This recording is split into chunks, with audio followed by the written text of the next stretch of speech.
Good afternoon, everybody. Glad to have you with us today. We're going to try to start on time and keep on schedule. This will be archived and on our website at a later date after Chad gets it edited, so you can go back and watch something you missed or something you want to see for the second time. Obviously, we'd rather have you here today, but under the circumstances, hopefully you'll be able to gain as much here or a good deal here, even though you're not here presently in person. The schedule today, I'm going to start out first and go through our rule changes with specifically things we're looking at because of COVID. Following me, there'll be a little bit of a break as we set up Tim Mack. He is going to give you the coaching tips for the day, and then he'll be followed at the end of the day with Brian Petrie discussing Team App. They can't hear him. Thank you. From Brian? They're not hearing anything. I heard those two speak, but I haven't heard anything else. All right, hang on, guys. Hang on. Are they watching YouTube? They're on the Zoom. Oh. Do you have your cell phone mute? Because I can hear myself. I can hear.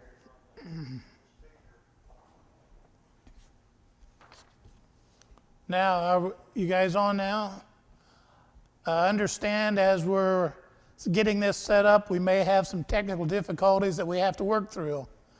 People are telling in that we're not hearing what I'm saying.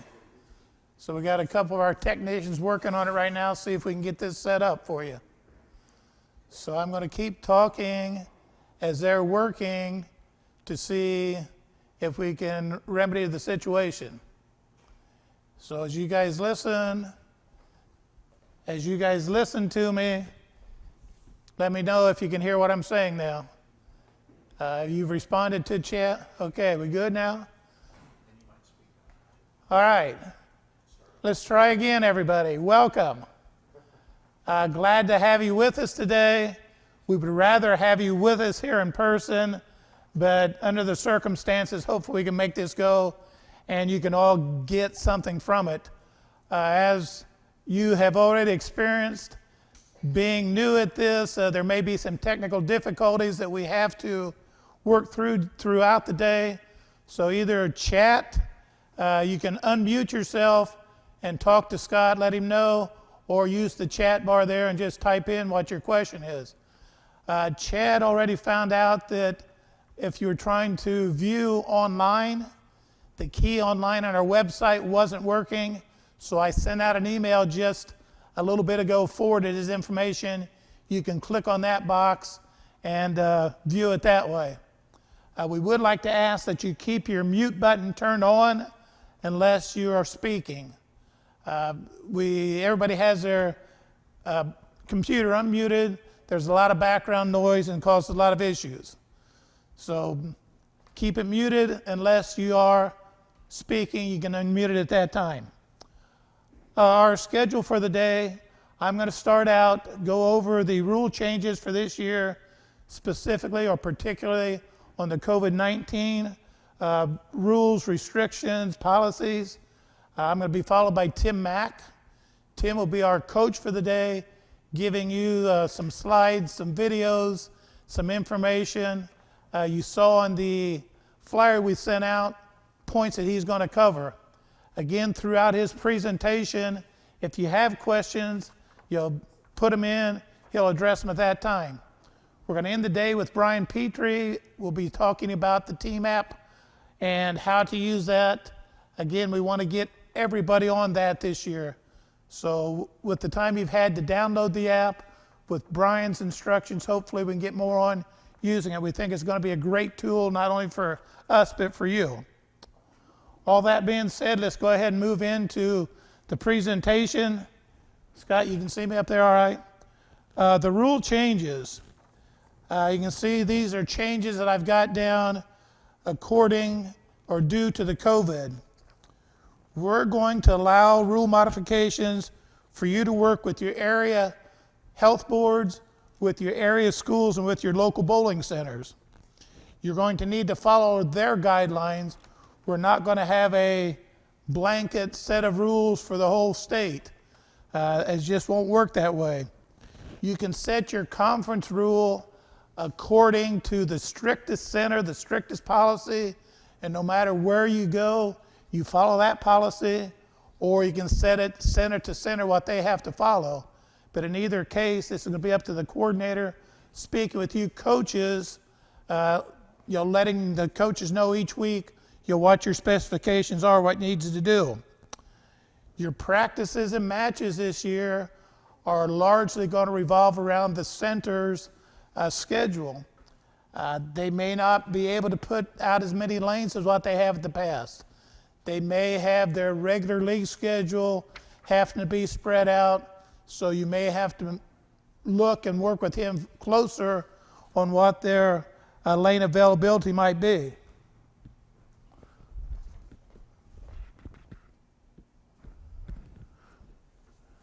Sorry about that. You may have to schedule half of your schools at one time and half at another time to get everybody in. That because of the social distancing, you're not able to hold your matches all at one time. And again, this may be specifically talking when you go into the smaller centers. Not able to get everybody in with the proper distancing. What we want to do is want you to help your customers feel safe. There are going to be basically three types of people, three groups of people. Those that are gung-ho, ready to go right now, don't need any other restrictions, let's go. The other end of that spectrum, you've got people that just simply are not comfortable right now, do not feel safe entering the bowling centers or the stores or churches or whatever it might be. And then you got that bigger group in the middle. You show them that it's safe, that it's okay, and they're going to be able to come out. So work with the centers, set your rules up where you are addressing these safety issues as much as you can. Show them it's safe, and hopefully you'll be able to get your large number of participation again this year. Let me change the slide again.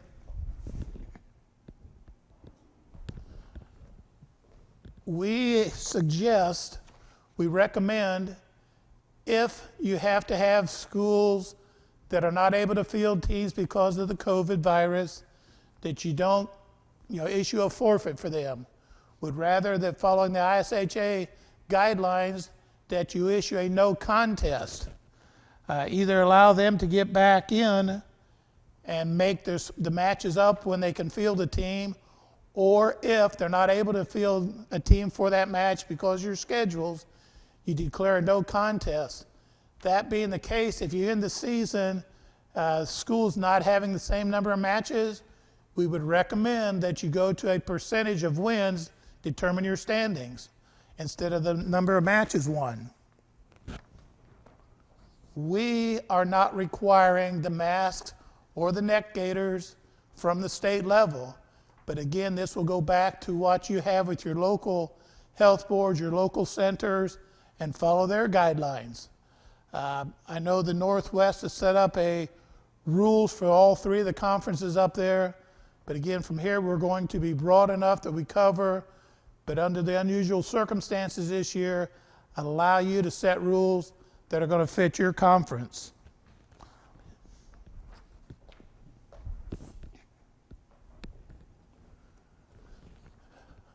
Right? It's got another change this year, and I do highlight this year, because of the COVID, because of parents, kids not feeling safe in the school situation, we are going to allow virtual students to participate.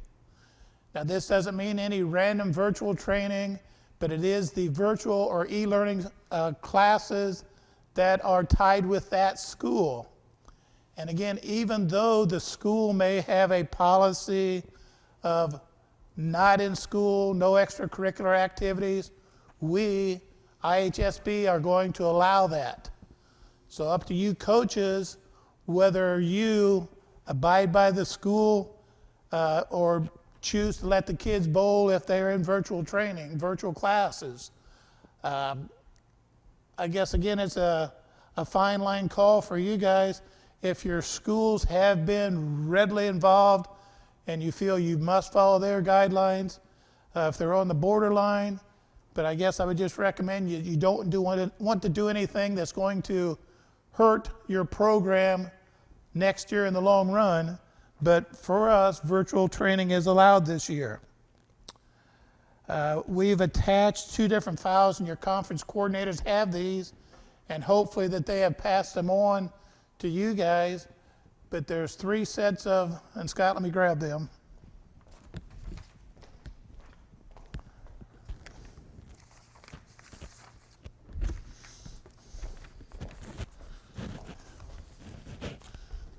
Back again.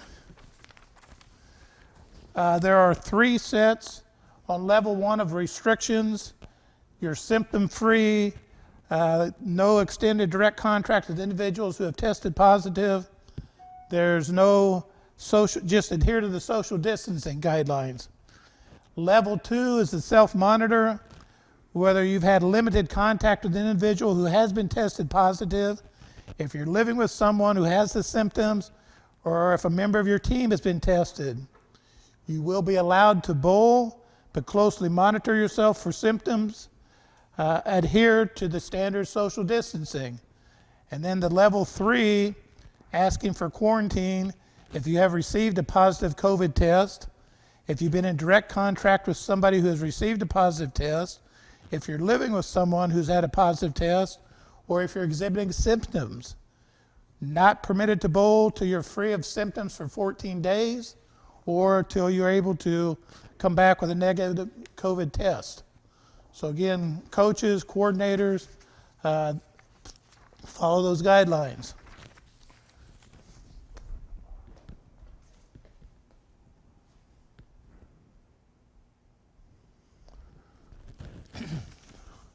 This year, this is a rule change. And maybe because of the COVID and the center lane availability, it's not going to make much difference. But we are going to allow multiple teams per school this year. If a school has more than enough bowlers for a team, they can field an additional team. However, each match, they can field just 1 varsity team. The additional teams,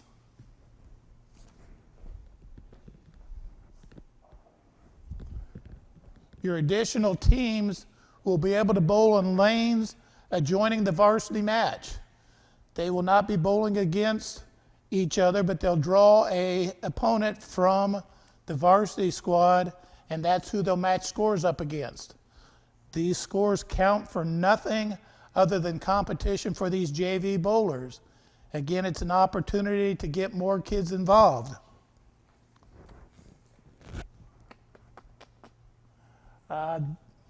As part of this, we are dropping the match roster from 10 players to 7 players. And again, with allowing to put in multiple teams, this number can be adjusted, or the roster can be adjusted from week to week, match to match, but bringing to the match each time is only 7 players. And again, with COVID, with allowing the multiple teams, the reason for that rule change. Also, as part of this, we've had the question for years about allowing schools to combine. If a couple schools combine for this JV competition, that would be allowed. Again, they're just trying to get enough interest in their school. They can combine for JV, but again, keep in mind, they're nothing to do with the varsity. They will not be eligible for the tournament. They're just trying to get interest at their school. They're bowling against varsity scores as a chance to bring more bowlers into the program.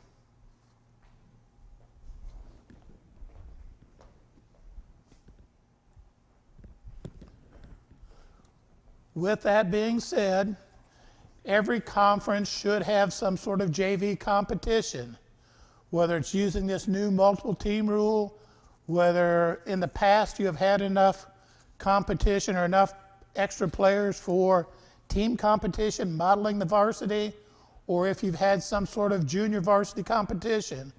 We are not, by our new rule, changing anything you've done in the past.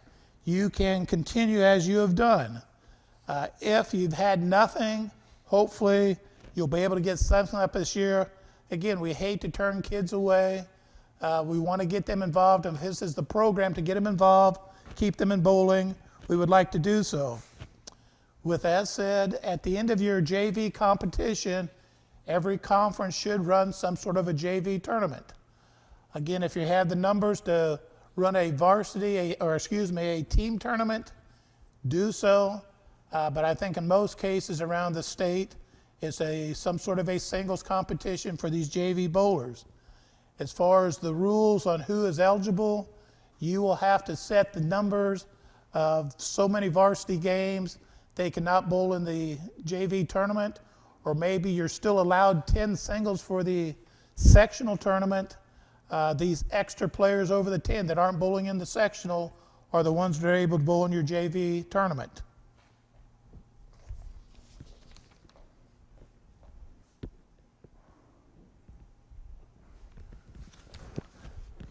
Starting this year, 18-year-olds as of August the 1st are no longer youth bowlers. They are USBC adult bowlers. With that being the case, they must certify as USBC adult. However, if they choose to stay in our program, we're requiring that they continue to meet all USBC youth eligibility rules, meaning they can't bowl for money, they can't bowl in adult leagues, so they are choosing to do this, they're choosing to do that. Local associations or local centers may want to or are able to change their youth league to make them also USBC adult youth leagues and making a rule change to allow students to compete in that league. Again, you can make it an adult youth. A 40-year-old or maybe a 69-year-old could bowl in that. So I think you would want to make your rule that you're allowing high school participants, maybe participants that are in the high school program, to continue bowling in that youth league on Saturday or whatever day it is. With this, all 18-year-olds bowling with junior bowlers, with youth bowlers, must take the SafeSport Training. You go online. The original training takes roughly 3 hours. When you complete that, you're presented a certificate. We require that you turn in that certificate, a copy of that certificate, to your coordinator. They in turn will send it on to us. Just check and make sure I got everything on that. Scott, you're writing down questions. You got something here now?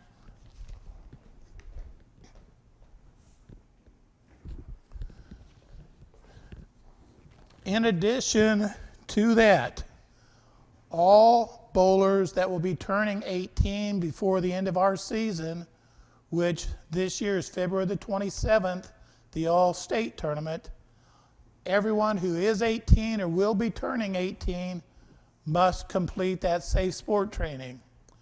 By USBC rule, they need to do it prior to turning 18. By our rule, do it now at the start of the season, turn your certificate in prior to starting bowling. It's just so hard after you get started to go through and keep an eye on all the 18-year-olds and try to get that information later. So our rule, not USBC, anybody turning 18 must do the SafeSport Training before you start bowling this season.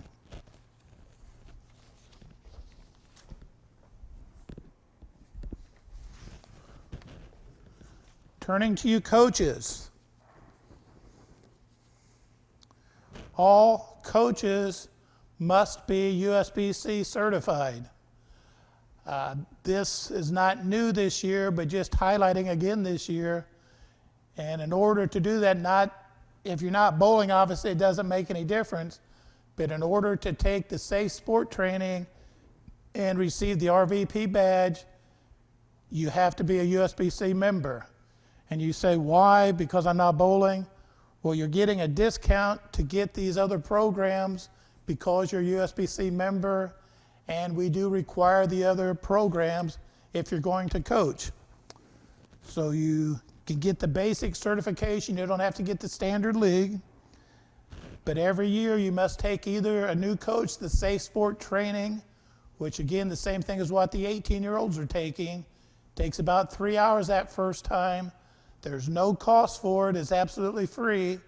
But after you take that SafeSport, then you can go ahead to USBC, the RVP, which is the background check to make sure there's nothing in your history that would be an issue or a possible problem working with the youth. That check has gone up this year from the 21 to quarter for 2 years. This year it's 31 to quarter for 2 years. But again, you have to have the USBC number, you have to take the SafeSport Training, and then you can do the RVP. Once you get your RVP badge, we would like a copy of that. Again, we would like a copy of your SafeSport Training.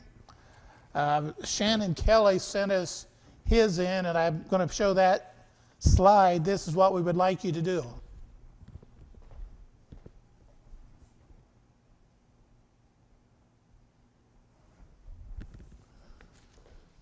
This is the information that we require, that we want.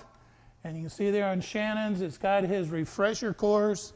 It's got a picture of his badge there in the bottom corner. So if you have the capability of taking the picture together and sending that on to your coordinator and on to me, that's what we prefer. All right?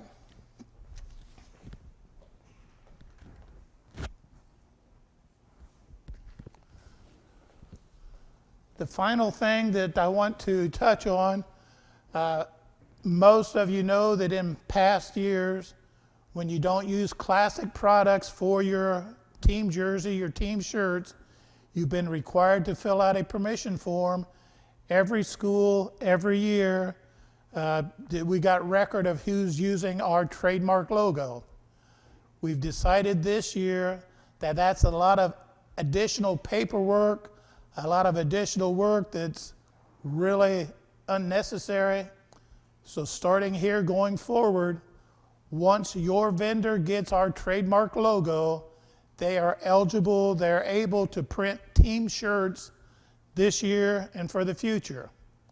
Again, want to highlight that team uniform, team shirts. They're not able to print other merchandise, say hoodies or sweats or whatever it might be. We're given permission to use our logo for team uniforms. So that is what I've got on new rules.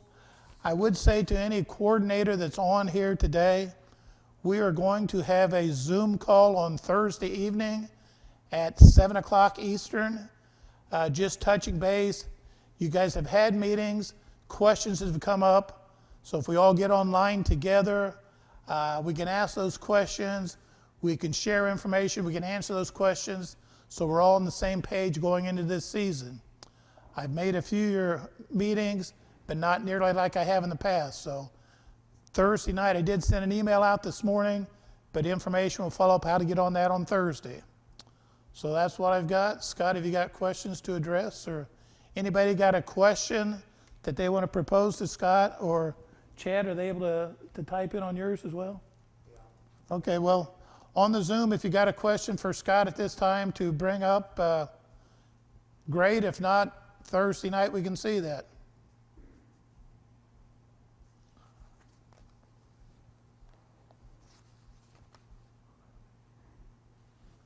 Okay, I think we're done here with this part of it. Give us about 5 minutes. Let you run to the restroom, get another cup of coffee. We'll make the quick change here, and Tim Mack will be back with us for the next section. Thank you.